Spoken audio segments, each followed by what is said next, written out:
Hello everybody. Welcome back for another video. Hope you're all doing well and that you're all having an absolutely fantastic day, and without any further ado, let's jump right into it. So, you guys know how the cryptocurrency space is like always weird and we never really have like actual normal news, but I mean maybe just the way that the space has evolved over the course of the last couple of years. But if you've been following this channel, and I want to say over the course of the last like year or two, you've noticed on the daily news end, it's only gotten a little bit more weirder. So Charles Hoskinson, all of you should know him. He is the creator of the coin project blockchain Cardano. For whatever reason, unlike many other prominent people within the cryptocurrency space, he kind of like makes sure that he's actively fighting or engaging with people on Twitter about anything. I mean, there are actually multiple stories that we don't even and will not have in this one video. But yes, it's like nearly daily that anyone does something or says something and he kind of like reacts to it in a very Hoskinson-y kind of way. So basically, and I'll tell you the easiest way, something happened, and then something happened again, and then something re-happened, and this is where we currently are right now. The cryptocurrency community is no stranger at all to passionate debates, and recent interactions on social media highlight the ongoing tension between Charles Hoskinson, the founder of Cardano, and members of the XRP community. The conflict resurfaced, that's why I said something happened and then re-happened again, and this is where we are. The conflict resurfaced when a Twitter user purportedly aligned with the XRP community accused Hoskinson of spending 2 years attempting to discredit and embarrass the community. For the middle part, for those of you who missed it a couple of months ago, what happened was basically people were asking, why did the former head of the SEC wait until his last day in office to charge Ripple with the unregistered security thing? And then that turned into, well, clearly behind the scenes, something must have happened. And that is like, and I would dare say that is probably the farthest thing away from tinfoil hat, simply because why would you wait 4 or 5 years until your last day in office? It's pretty simple. Someone behind the scenes was maybe allegedly being paid off. That then became people looking into other coins and saying, well, why don't other coins have this security classification? Which then kind of blew over by the time we got to September this year, where the US SEC basically released a list of coins that they said that they believed were unregistered securities. We also had like another updated version like 3 or 4 videos ago. It's probably even in the title, like these coins are securities or something like that. They like 13 new coins got put into a basket of securities, if you will. Once again, that kind of blew over because other coins got the security classification. So everyone was like, okay, so it's not just XRP that the SEC is going after. And then that became, well, why does Ethereum get a free pass? For those of you who don't know, the SEC has had a really big problem with ICOs or pre-mines. So coins that were pre-mined, they say constitute a security in some sort of way and or had a public fundraising round that did not get approval from the US SEC. Ethereum had both of them. Ethereum was an ICO. Had a coin offering. I think they raised 40 or 50 million dollars when they were doing so. This was like one of the first ever ICOs, so they didn't make billions back then. And they also had a pre-mine of the coin, which went to the co-creators of the project. At that time, I believe it was around 8 people. So they kind of ticked all the boxes. The issue is that Ethereum didn't get in trouble. There's never been a situation where Ethereum has been gone after by the US SEC, leading a lot of people to believe, hey, once again, some money must have been shuffled around. Someone knew the right people. Someone spoke to someone who kind of, got them through the door before every other coin. It could have been left at that, but at some point, Charles Hoskinson chimed in and was like, you guys are idiots. You have no idea what you're talking about. This thing never happened. How could you even think of that? Yada, yada, yada. And this went on for like a good week and a half. I made one video about it, or a portion of a video. That then evolved into Charles Hoskinson saying, okay, well, we know that behind the scenes, there were like a lot of like shady meetings with the SEC, and we can assume that people had like closed door situations where they were discussing things with the SEC. And everyone was like, wait, you just called everyone idiots for like weeks. You were making sure that everyone seemed completely insane, basically saying, hey, something must have happened behind the scenes. You called everyone idiots, and then you come out and say, okay, well, maybe it was actually happening. And then people called him out on it, and he basically completely lost it and flipped and was like, I'm so tired of the XRP community, blah, blah. And it's like, you are rich enough to buy hundreds, if not thousands of homes and or islands. What are you doing on Twitter arguing with people from a project that you have absolutely nothing to do with? It just doesn't make any sense. The conflict resurfaced when a Twitter user purportedly aligned with XRP accused Hoskinson of spending 2 years attempting to discredit and embarrass the community when he could have been doing basically anything else. And from the daily news that we've been getting from cryptocurrency sources, it has roughly been about a year and a half, give or take, where Hoskinson has continuously called people who are into XRP names and whatnot. The user's tweet seemed to respond to a video snippet where Hoskinson expressed disappointment over comments made by individuals associated with XRP. This person said, I'm sorry, Hoskinson, but for 2 years you did everything you could to make the XRP community look ridiculous and embarrass us in public. I know you offered peace, but only to come out of nowhere and call us crazy conspiracy theorists yet again. Now look at you. It's funny. And then there's a video of him mid-speech. And then there's something that says Charles Hoskinson goes off on the SEC and Bitcoin getting a pass, while Cardano and ADA and crypto has to suffer. So for those of you who also didn't get it, one of the coins that was recently declared a security by the US SEC was none other than, you guessed it, Cardano. And that's when Hoskinson began to have even more of a problem because he realized he was in the same exact basket as everyone else. This was a really big thing a number of years ago for those of you who were not here. Part of the problem is that a lot of Bitcoin maximalists, Ethereum maximalists, and also Cardano maximalists, I don't know what words are supposed to be there, years ago, all claimed that XRP was this, that, the third. It was the most terrible, awful, horrible thing in the entire world. That was mainly because XRP became the number 2 coin in the market.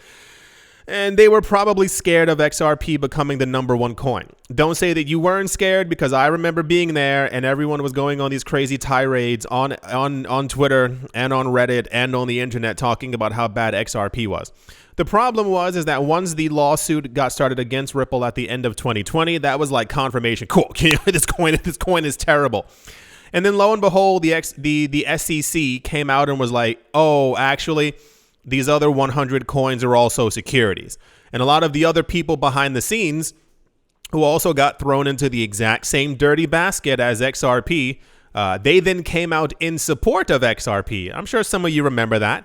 Remember around April, May, June of this year, where a lot of different people were like, XRP's not that bad. We need to stick together as a community. Remember that? Because Coinbase was also one of them out of nowhere when Coinbase also got in trouble by the SEC. And then Gemini got in trouble by, was it the DOJ? I don't know. It was some 3-letter thing. And then they also came out in support of XRP and Ripple, which is really weird because Gemini hates apparently anything that's not Bitcoin or Ethereum. And then Ripple won that portion of the lawsuit. And now everyone else is still stuck in this really weird, like dirty gray zone. And you get what I'm alluding to? Like, everyone calls something else terrible as long as they don't have it. But the moment they get in trouble as well, we have to stick together. And it's like, no, you go sit in your own corner. You made sure for the last couple of years that you made everyone else feel terrible and bad for owning something that you had no association with, that you did not touch. And now the fact that your coin, the one that you created, is getting bullied by the SEC, we're supposed to be like, no, join hands. No, join hands with yourself. Go sit in your own freaking corner. That's absolute nonsense. This is an article from earlier 2 months ago. It says Cardano founder addresses ETHgate, which is what people are calling the idea that apparently behind the scenes, someone from Ethereum may have potentially, allegedly, slid money across the desk to the US SEC. Something is happening. Something is clearly taking place. I don't care what you think or believe. There's a lot of money to be made in this. There's a very particular reason why Changpeng Zhao, Kraken, and other exchange are being forced to leave the United States, while Coinbase basically gets off scot-free and has been listed under every single Bitcoin ETF within the United States. There's a reason why someone put a lawsuit against Ripple and XRP on their last day in office.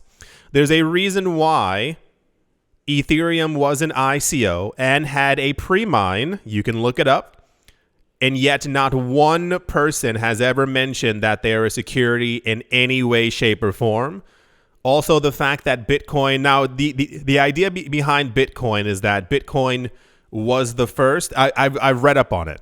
The idea for Bitcoin is that it was the first and therefore like the purest idea of what decentralization can be. So every other coin that came after it that doesn't match its metrics, that had pre-mines, that were, coins were given to the creators where foundations were made, that's why Bitcoin kind of gets away scot-free. Because essentially, besides the controversy years ago with China holding a huge portion of their mining power, everything else has kind of been under the control of no one. That, yeah, I've read up on it because I've seen a lot of people get really annoyed as to why Bitcoin keeps getting off scot-free. But like, there is no face of Bitcoin. There is a Hoskinson, there is a Charlie Lee, there is a Vitalik, there's a Joseph Lubin, there's a Justin Sun. But Satoshi Nakamoto like exists but doesn't exist kind of thing. So yeah, Charles Hoskinson is once again in the news. I cannot fathom being that rich and making sure that I go onto Twitter every single day just to argue with people. Like, you can do anything else. Like, the goal of billions of people on the planet is to become so rich that you don't have to literally interact with other people anymore. But he chooses to do so, and this is where we are in the news. That's the Charles Hoskinson was fighting with people. There's a lot more to that article as well. I'm just not going over it because my brain, it's quite draining news. And yeah. Let's move on. Also sure, why not? Victory Securities has marked a milestone by becoming the first licensed corporation in Hong Kong to trade in crypto.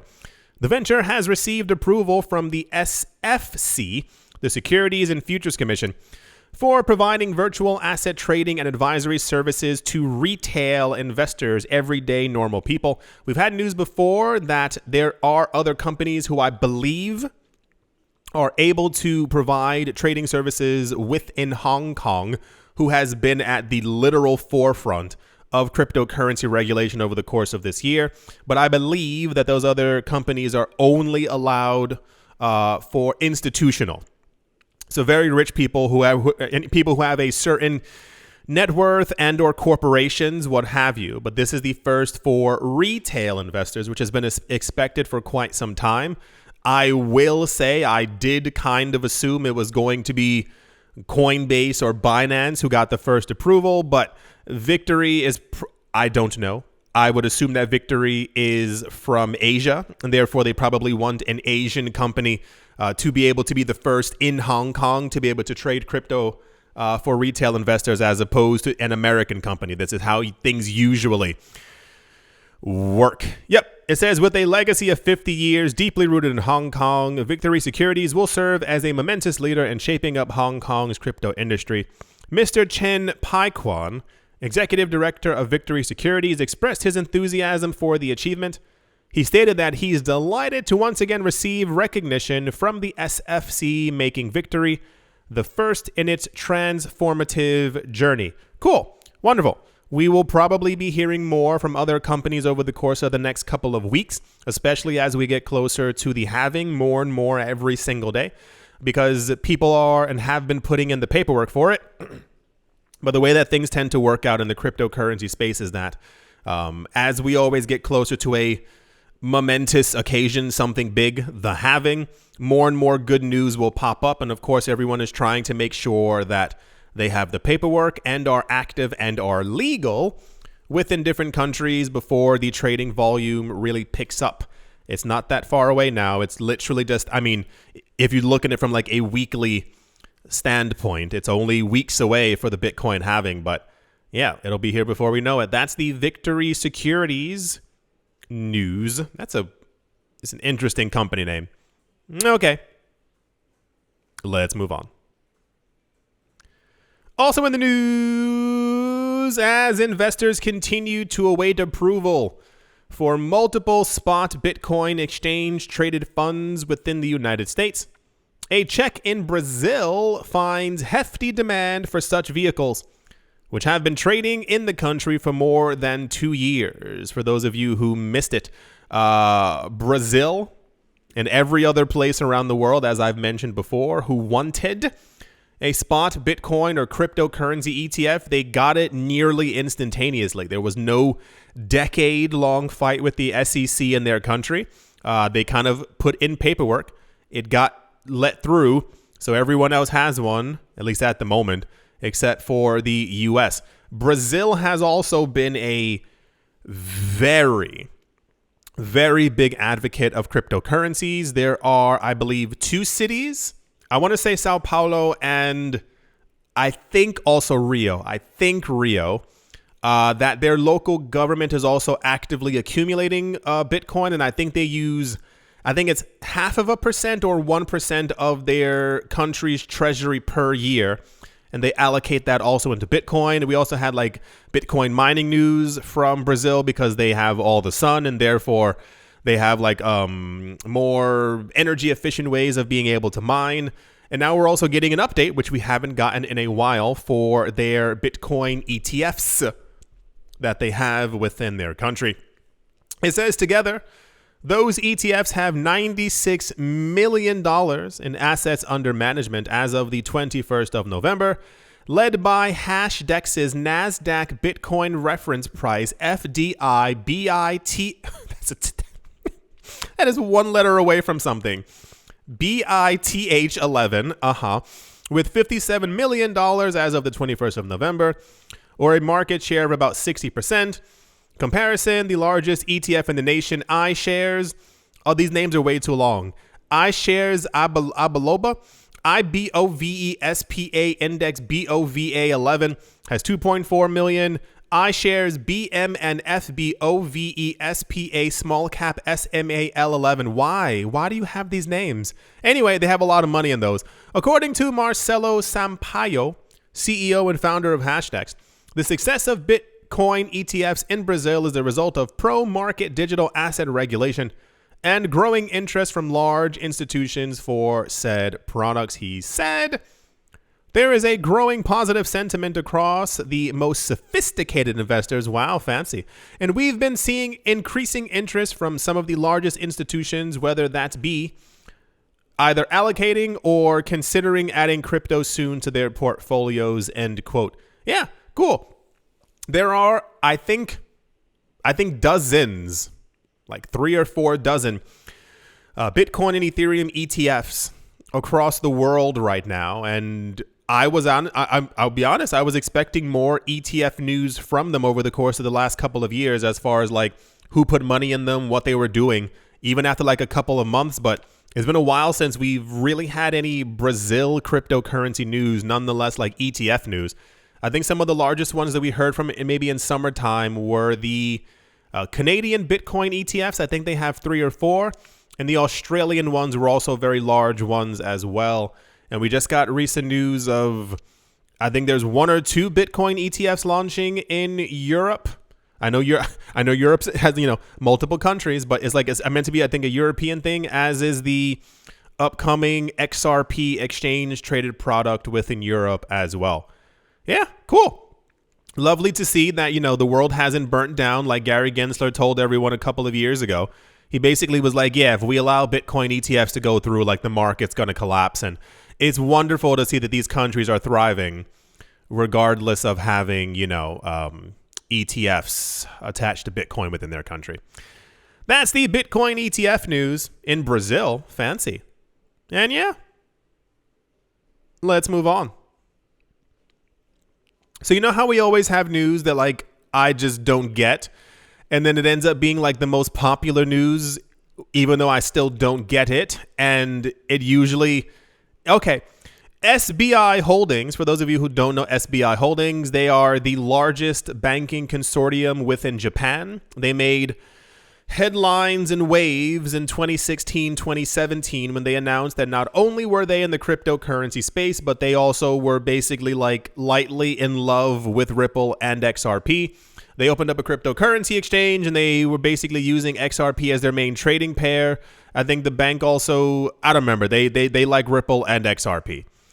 SBI Holdings and Circle, the company co-created by Coinbase to make their own stablecoin, have taken an important step by signing a memorandum of understanding to formalize their collaboration in advancing the circulation of the stablecoin USDC within Japan.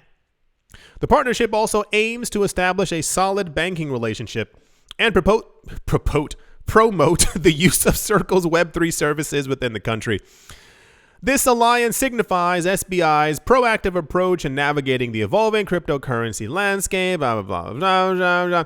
The joint statement by Circle and SBI emphasized the determination of both companies to navigate the landscape. Yada, yada, yada. SBI, crucial. Japan, USDC. There's a photo of the Japanese flag and a pretty building.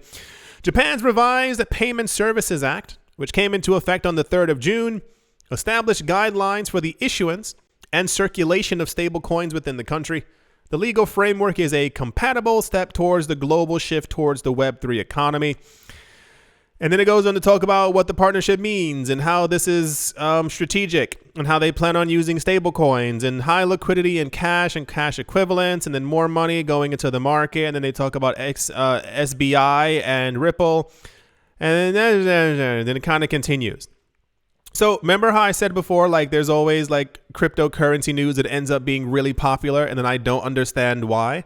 For some reason, crypto news that revolves around layoffs, hiring, acquisitions, central bank digital currencies and or stable coins ends up being really popular. There's a little trend in the crypto space that really needs to stop. I'm seeing an egregious amount of articles, probably paid articles, talking about the central bank digital currency launches from different countries, and also the how do I even say this? There's a country in particular who has a central bank digital currency who's all but lightly mandating that people within their country use it. And that is constantly thrown out into the cryptocurrency space news as something that's like positive and or something that we should be cheering.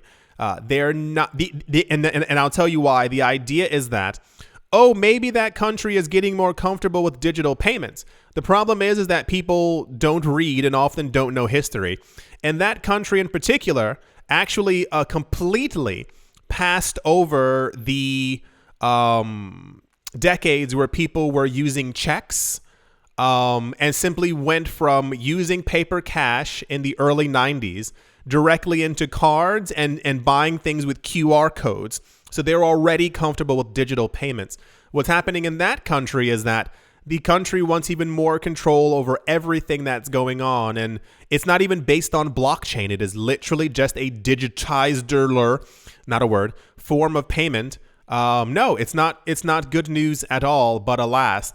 So for whatever reason under the sun, this was one of the most popular news stories that we've gotten in a while. I think I understand because Maybe it has to do with people being optimistic about a bank working with Circle to expand in a market that had a lot of presence in the cryptocurrency space a couple of years ago, price-wise. So maybe the expansion makes people happy. I don't get why stablecoin news is always popular. The coins are stable. I remember years ago on this channel, I'm going to give you a good 2018, 2019, people were asking me which stable coins should they invest in.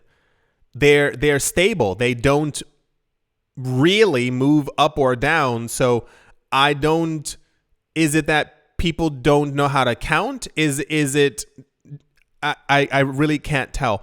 This was incredibly popular news. Absolutely fantastic. That was a question mark at the end because I had like an upward inflection. Cool. So Circle is now working with SBI Holdings to bring their stable coin to Japan. They've signed a memorandum of understanding. So there is no like partnership yet. It's more that they understand that they want to do something together. And I assume whenever Coinbase Circle does expand into Japan, there's going to be fireworks and people are going to be losing their minds in the street because of how happy everyone's going to be. I never personally get it, but sure, that's one of the most popular news stories of the day.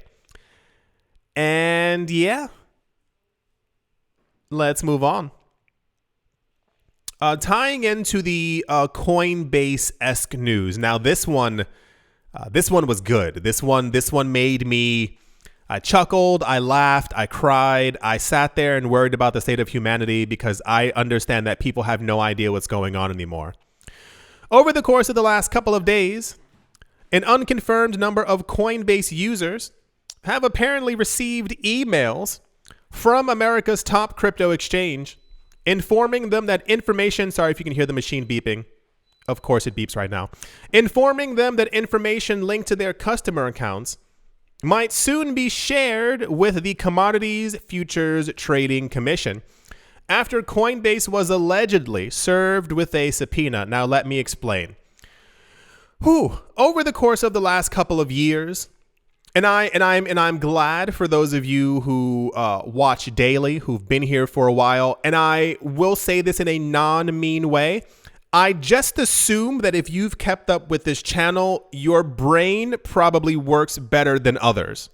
That's not a joke either. I know that sometimes news can be dry or relatively boring to a large number of people, and people prefer to see charts and graphs and things moving up and down and someone telling you that you're going to make $900 bajillion over the course of the next 3.5 weeks because you put your money into this crappy coin that no one else is actually using.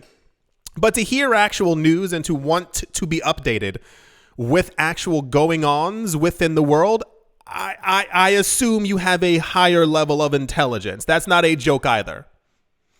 So I would assume that upon being in the cryptocurrency space, a lot of people would be choosing in some sort of way to do their research. I mean, like the bare minimum. Read up on what Coinbase is, what is Bitcoin, how does blockchain work, all of that stuff. But I am constantly surprised at how few people actually know about any of these things. I've seen people on Twitter and online discussing things that they don't get. It's kind of like years ago, one of the things that threw me for a loop.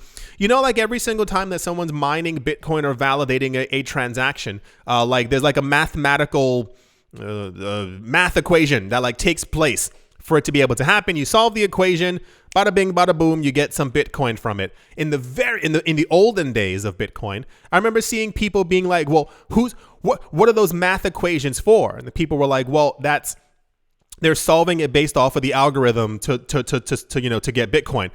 What is the Bitcoin for?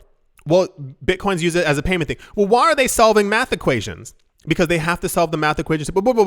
Who's that math equation going to? People thought for a while that the math equations to get Bitcoin were actually solving something behind the scenes that was then being sent to some government agency or something like that. What was the other really weird one? Anyway, the point is, I'll drag it on back just so we don't get too off track. Coinbase is a company. So there's a huge difference between, like when you download a Bitcoin wallet or have like a self-custody wallet and you're I'm sending Bitcoin for the first time. Look at my cryptocurrency go. And you're like, whoa, this is happening because it's decentralized. I own the crypto on the chain, but no one owns the chain. It's for everyone around the world. I can send money as I see fit, go cryptocurrencies. And then on the other side, you have something called a cryptocurrency exchange, which is run by a company who has had to sign paperwork to be able to be legal or registered wherever they might be working, what have you. And at the same exact time, when you sign up for that cryptocurrency exchange, they go, hey, we want your money. But the first thing that you have to do is, can you please give us your name and your address and your blood type? And can you please also let us know your social security number and all these other magical things? Can you go on a really weird, awkward phone call where you have to hold up your phone and stand next to a white wall while we have someone in another country talk to you to get your information so that we can make sure that it's actually you? Hold up your passport, and there's all these little things you have to go through. So one would assume that having lived on this planet for a number of decades, people would have assumed that if you're giving all of this information to a company like Coinbase, it's probably being accumulated and or held because they're legal and registered and the government wants this information. That's why the moment you try, I'm sure many of you have, the moment you try to send more money than like 5,000 or buy more on a crypto exchange, they go, whoa, whoa, whoa, whoa, whoa, whoa, whoa. Who the fudge are you? Let me know who you are and give me all of your information.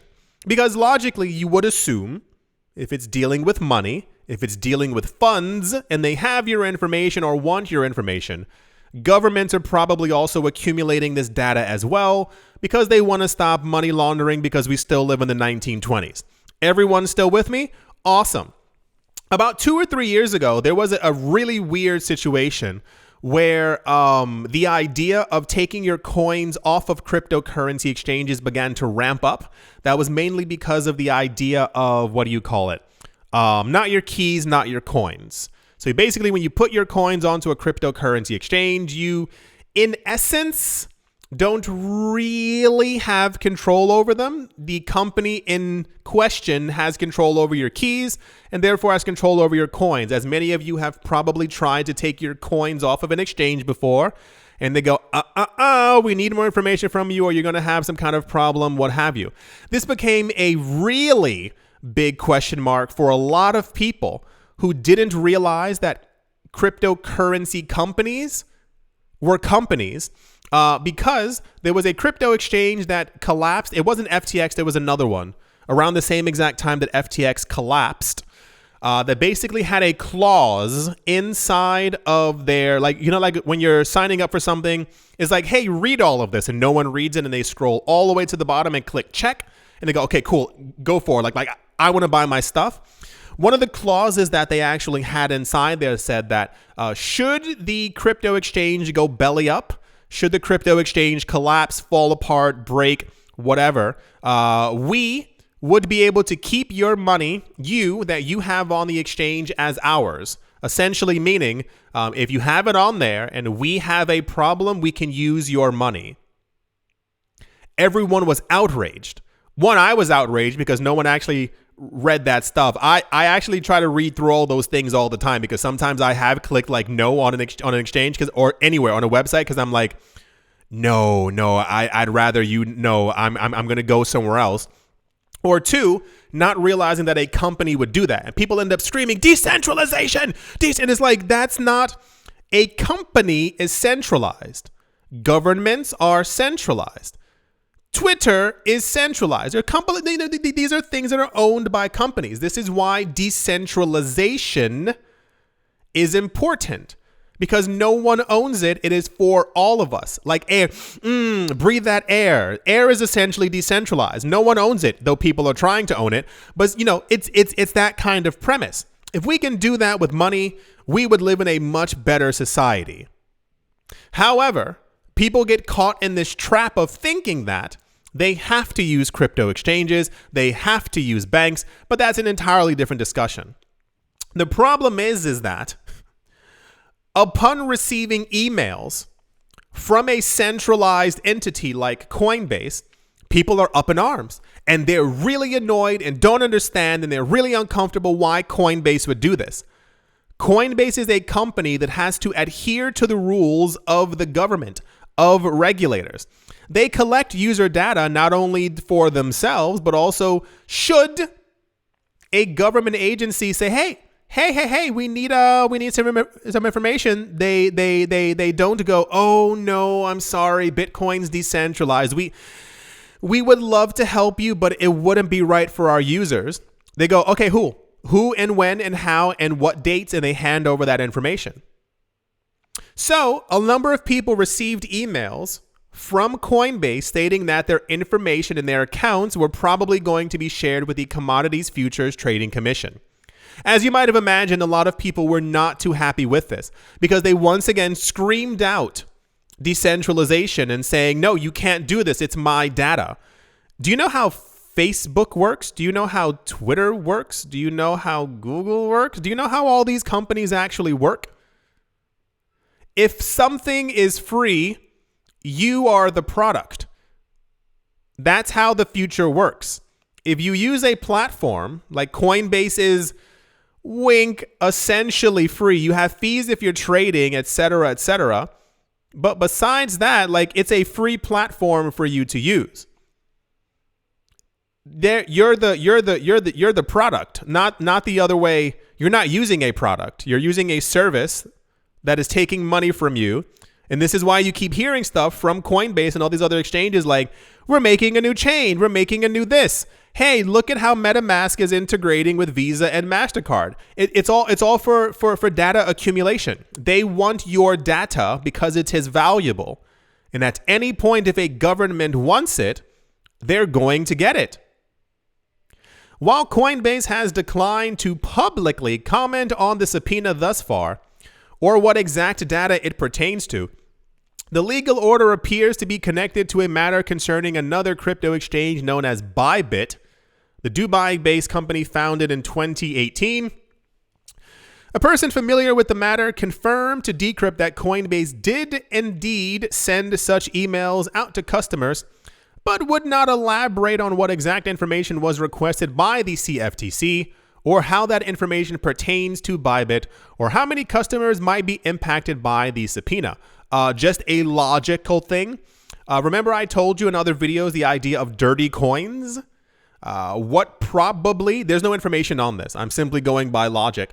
What probably happened is there was probably a whole bunch of transactions that were tied to coins that may have been potentially used in some type of unscrupulous transaction. And a lot of those coins separated, broke apart, and probably at some point landed at different times on Coinbase. And now the CFTC is probably like, hey, can you tell us exactly where these coins came from? Because on the chain, it's a completely different thing. But when you dump them all into a cryptocurrency exchange, things like this are going to continue happening. This has happened to Kraken earlier this year. I think the IRS got information from Kraken as well. There was also something, I think, a year and a half ago where Coinbase had to tell people, they were like, yeah, the IRS is asking for information, so we're going to send it to them. And people were like, what? You can't do that. It's my information. Understand this and understand this well. Everything you do is tracked. We had this conversation in the summer. Everything. And I know that might scare people who think we live in a more utopian world.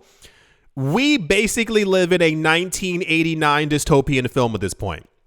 I'm not sure if you know that, but we do. Believe me, we do. Everything you do, everything you see, everything you watch, everything you listen to. Have you ever noticed why, like, all these websites, like, what? Hey, give me your email address. Everything tied to that email address is accumulated in some sort of folder, data folder about you. There's an online profile about you. When you walk with your phone, if you get a chance to, if you use Google Maps or any other maps, You know, there's an actual tracker inside of it. Google makes it a lot easier for you to be able to find it because people have been asking for a number of years for it.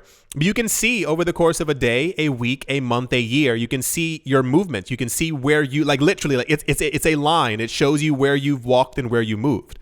All that data is accumulated as part of your profile. They know where you work. They know where over the course of the morning hours between 7, 8, 9, 10 to roughly around 4 or 5 in the afternoon. If you are still literally STILL, like sitting still in a place, the app deems that this is your workplace and therefore you are working from this area. It'll mark it as work. A lot of times if you go home and you are there for a long period of time, the app will deem that this is your home. You might have noticed if you've ever used Uber Eats or any of the other apps out there, it'll say it has it saved that you want to send the food to home because it knows where you are in your house. Everything is data. Everything is collected. Every website you click on, everything you hover over, everything you look at for a long period of time, that data is collected. I know I just shocked the living heck out of a couple of people who've been hovering over stuff and they thought that data wasn't collected. It's all collected. And it's used in your user profile that companies have on you. So understand that when people say hey, you can self-custody, I've been telling you that before, as long as you are legally able to within your country, look up the laws, self-custodying is not a terrible, bad, scary, awful thing. What is giving all of your information to all of these companies willy-nilly, just assuming that they're going to do what's right and that at some point that a subpoena might actually affect you and or that you might get in trouble for some other reason for something that you probably even didn't actually end up doing. This was, as you might have also imagined, fairly largely, I don't want to say popular news, but it says subpoena leads to privacy concerns for Coinbase users. In what world did you think you had a sphere of no, that's an illusion. That never existed for any of us. Everything that we do is tracked. And you thought you were using Coinbase of all people and that they cared about your private data? Very, I guess, unpopular, but very all over the place news. I'm constantly, year in, year out, I'm shocked by how people don't know how the world works. Everything is tracked. Everything we do. We live in a dystopia, whether you want to realize that or not. Anyway, methinks that's going to do it for this video. I do sincerely hope that you have all enjoyed. I do hope you all are having a great day, morning, afternoon, evening, wherever you are, wherever the heck you might be. I do hope that it is absolutely fantastic. Thank you all once again for watching, listening, liking, commenting, and or supporting, and I will most certainly be talking to you all soon. See